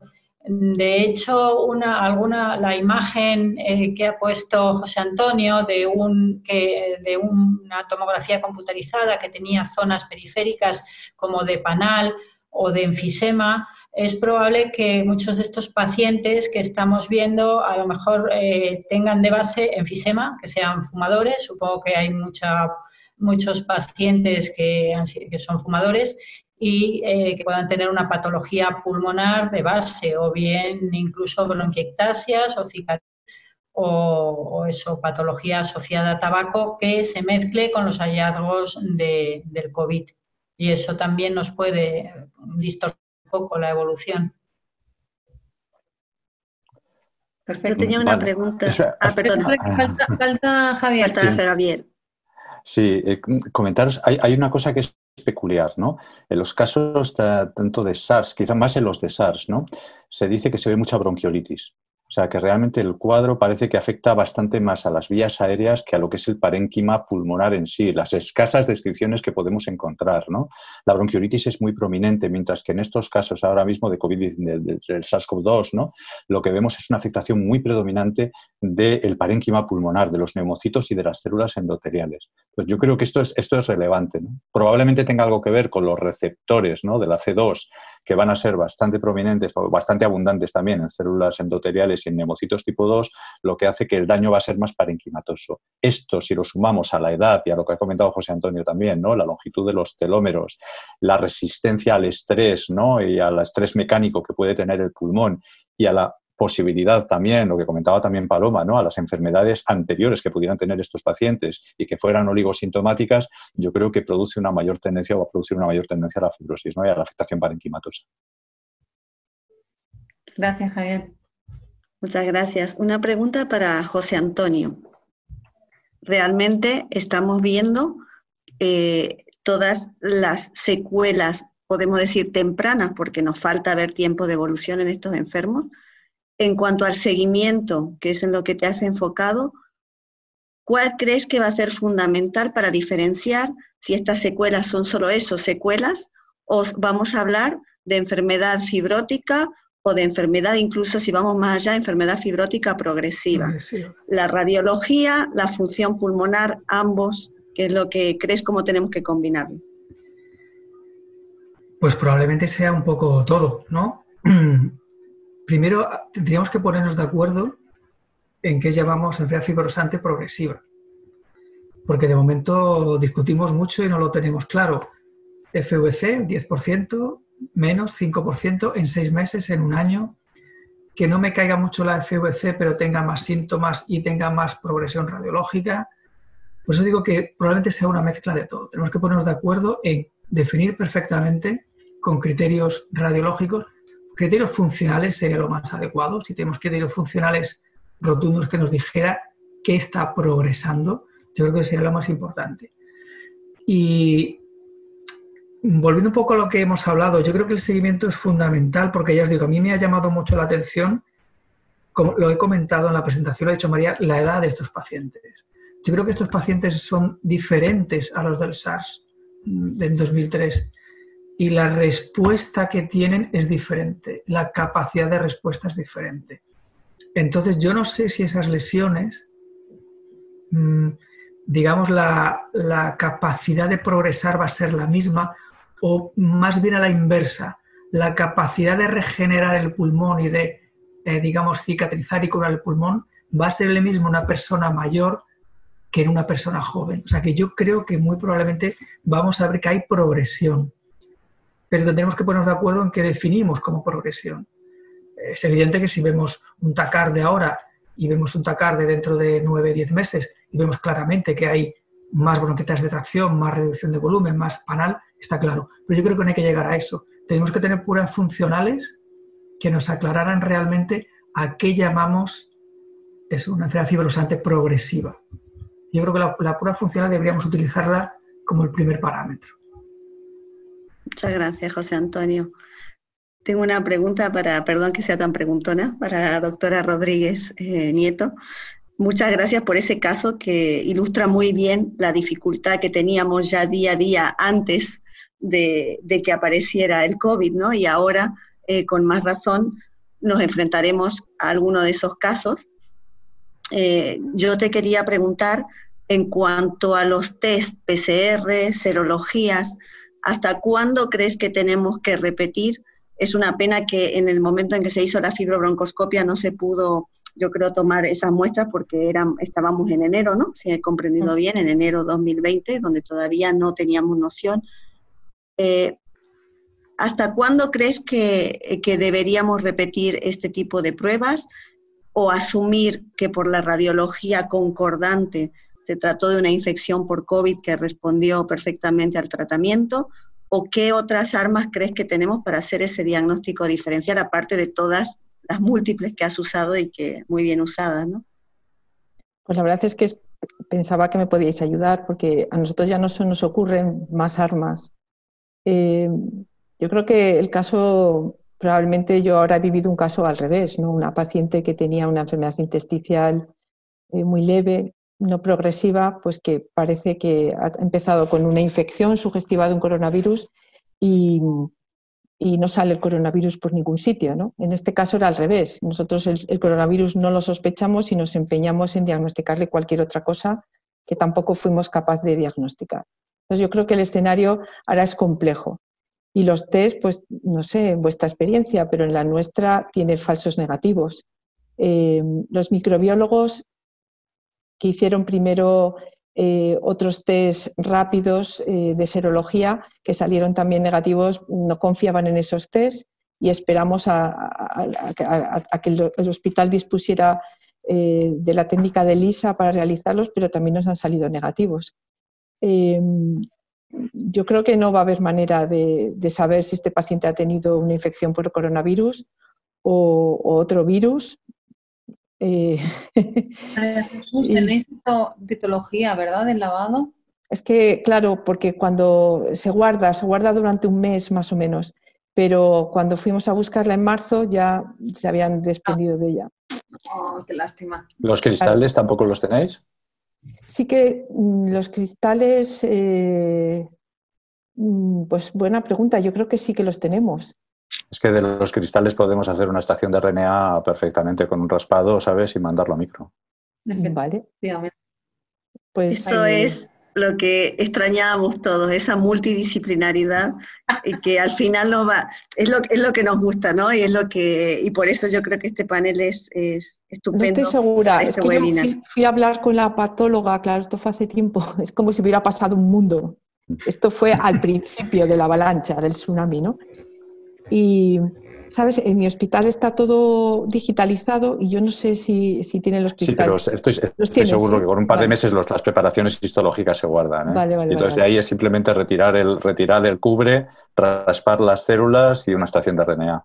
Además, al ser citología, la fijación no es tan agresiva, porque el problema de la parafina es que la fijación en fórmula larga, destruye los ácidos nucleicos de manera más fácil y es difícilmente recuperable el RNA del virus. Sin embargo, la citología es fijación alcohólica y se puede intentar recuperar.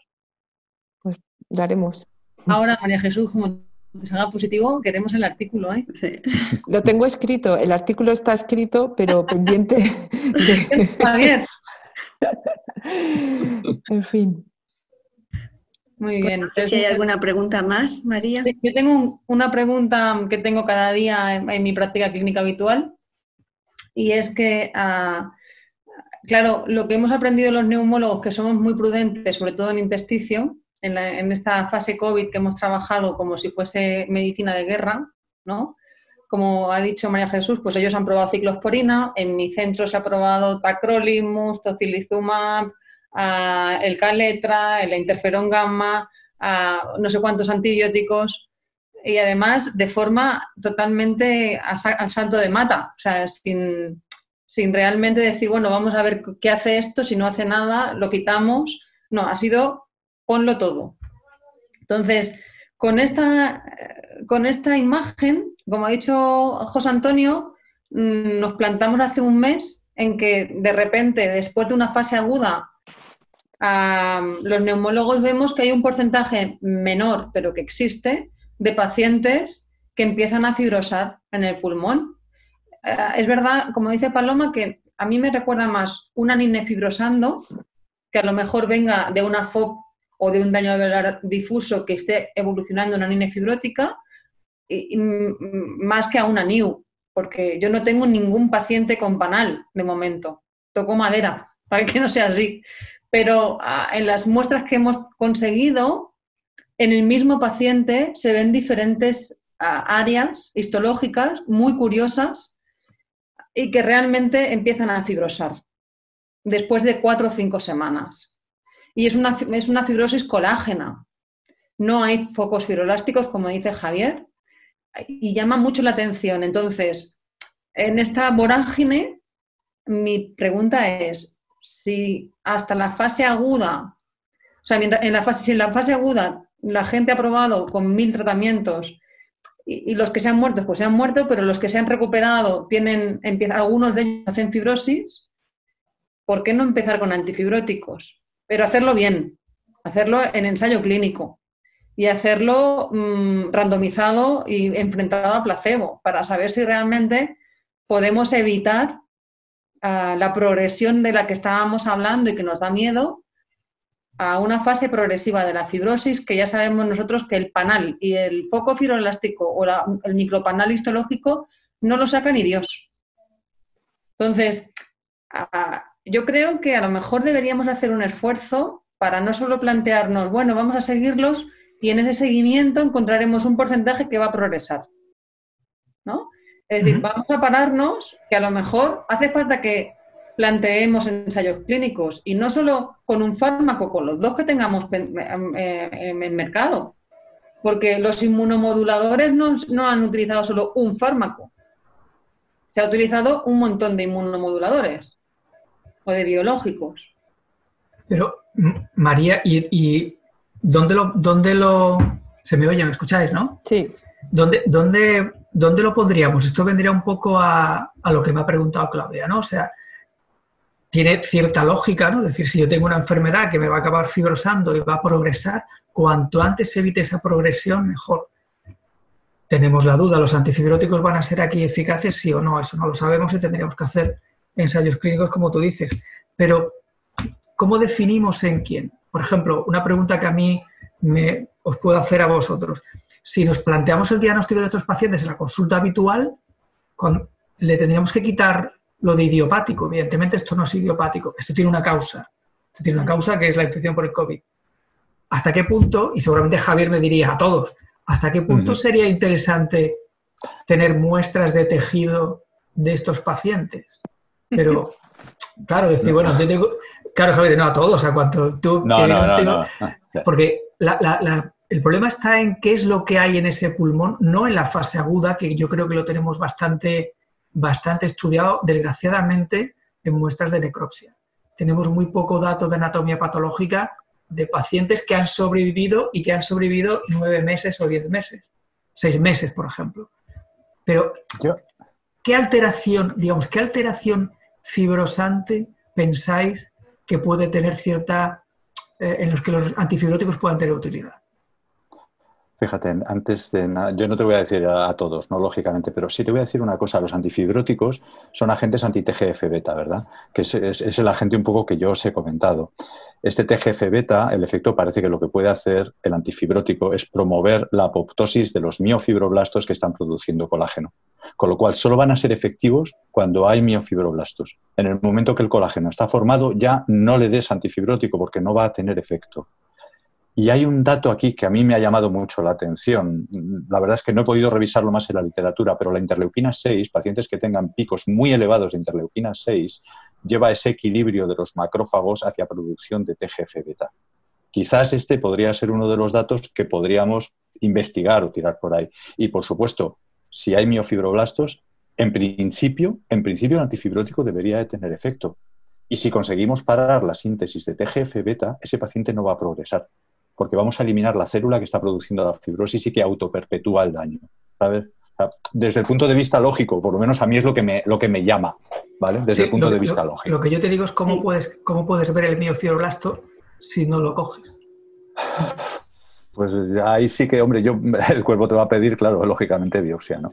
¿Vale? Pero evidentemente no se puede biopsiar a todo el mundo. Quizá ya te digo, lo del pico de interleuquina 6, pues yo no lo sé si podría tener un valor en este momento. Ahora mismo, solo para apuntar, como sabéis que, como bien han dicho todos, María Jesús, María, hemos vivido una medicina un poco de guerra al principio, y es verdad que nos falta evidencia. En ese sentido, y con todas las limitaciones de la evidencia que va saliendo, actualmente hay 2 ensayos clínicos en marcha, al menos que yo conozca hasta hoy, con antifibróticos, en una fase, podemos llamarle aguda o subaguda, porque se limita a esas entre 4 y 8 semanas de los pacientes afectados por COVID. Son ensayos unicéntricos en China, uno con pirfenidona y otro con nintedanib, en este tipo de pacientes, es decir, que ya están en base a lo que vamos conociendo de la patogenia de la enfermedad, apostando por estas dianas, ¿no? Y bueno, tendremos resultados cuando salgan, pero es verdad que las limitaciones para hacer ensayos clínicos en estas situaciones son complejas, ¿no? Pero yo creo que no tenemos que olvidar que aunque hemos tenido que usar muchísimos tratamientos, tanto antiinflamatorios de todo tipo, antivirales, antibióticos y demás tipos de tratamientos, necesitamos tener una evidencia lo más sólida posible para un futuro, porque se habla mucho también de una segunda oleada, ¿no? Y esos pacientes se merecen recibir un tratamiento lo más visado posible a que puedan tener beneficio, ¿no? Entonces, en ese sentido, yo creo que esto da para muchas webinars, pero tendremos que ver cómo se avanzan en esos proyectos de investigación.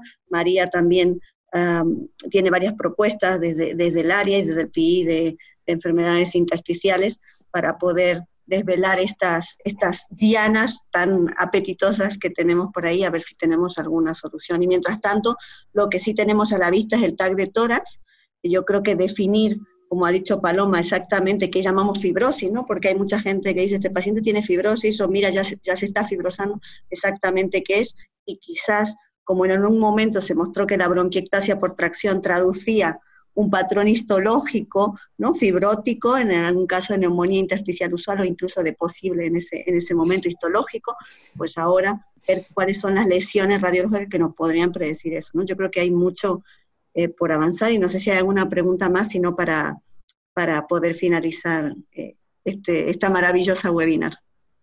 María, ¿tienes algún comentario más? Yo solo tengo un comentario.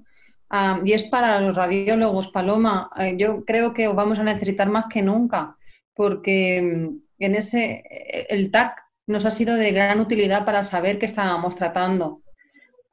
Y va a serlo, es decir, nos ha servido en la fase aguda y nos va a ayudar en la fase crónica o en la fase postaguda, porque nos cambia mucho la aproximación, por ejemplo, en cuanto a los corticoides, en función de la imagen que estamos viendo, porque nuestra cabeza directamente lo traslada a qué puede haber en el pulmón a falta de biopsia. Y de hecho yo creo que de todo lo que se ha probado, hay algún metaanálisis que empieza a decir que lo único que ha ido bien son los corticoides y se han puesto porque los neumólogos hemos pensado en qué estábamos tratando del pulmón, a pesar de lo que nos ha costado introducirlo. Porque yo recuerdo hace un mes, cuando empezamos a decir que queríamos introducir corticoides a más largo plazo, un poco más y nos matan. ¿Vale? Entonces, a la larga, lo que hemos aprendido es que en esos pacientes con vidrio deslustrado, con crazy paving, con una fase pulmonar de daño que podría haber fibrina y organización, la organización mejora con el corticoide. La fibrina no, pero la organización mejora. Y los infiltrados linfocitarios también mejoran, ¿no? Entonces, cuando uno va haciendo esas cabalas, encuentra una vía, aunque no tenga una evidencia robusta, científica, para poder ofrecerle al paciente lo mejor. Quizá en la parte postaguda nos va a pasar lo mismo y necesitaremos pedir desde SEPAR y desde las sociedades radiológicas que nos ayuden a encontrar los medios para poderlo hacer. Porque, no, como ha dicho José Antonio, no son 4 o 5 pacientes, son bastantes. Y por mucho que los multidisciplinares de intersticio intentemos ayudar, a las unidades de intersticio estamos bastante colapsados, como para poder intentar absorber esto sin ningún recurso. Y los radiólogos también. Con lo cual, yo creo que de forma conjunta se debería hacer alguna iniciativa para pedir al Ministerio que ese seguimiento del post-COVID vaya con recursos. Pero no que cada hospital se busque la vida, ¿no? Que existen esos recursos realmente. Por no hablar, María, de los laboratorios de función pulmonar, que también parecen claves en todo esto y que en este momento pues es muy complicado. Quizás estos pacientes los menos, ¿no? Porque son pacientes que han pasado el COVID y podemos agendarlos como habitualmente, pero el laboratorio ahora mismo es muy complejo. Súper importante. Y vamos a tener pues que limitar las pruebas en muchos pacientes, ¿no? Porque verdaderamente todas las medidas de seguridad que vamos a tener que montar, digo, para los otros pacientes que no han pasado el COVID, pues van a hacer que haya menos disponibilidad. Es decir, que yo estoy contigo en que necesitamos recursos, ¿no? Como las tecnologías se tienen que inventar. Como pasó con el síndrome tóxico, ¿no? Hace muchos años. Efectivamente. Yo creo que dentro de esos recursos, este es un recurso muy importante para estar en contacto entre todos, para sacar más preguntas y para poder volver a vernos. Y yo creo que en ese sentido quiero agradecer a SEPAR, a Boehringer por habernos permitido también este espacio de reencuentro, ¿no? De reencuentro multidisciplinar, porque tanto para el diagnóstico como para el seguimiento el trabajo multidisciplinar es clave, y agradecer a todos los que han asistido a esta webinar. Vais a poder hacer preguntas durante las próximas 48 horas a estos 4 expertos para que respondan en cuanto les quede tiempo con la asistencia. Y también agradecer a María por acompañarme en esta moderación, y espero que podamos volver a encontrarnos desde el área de intersticiales en otra webinar como esta. Y nada más, agradeceros vuestro tiempo y espero volver a vernos pronto todos juntos. Bien, gracias. Gracias. Un abrazo. Gracias. Un abrazo.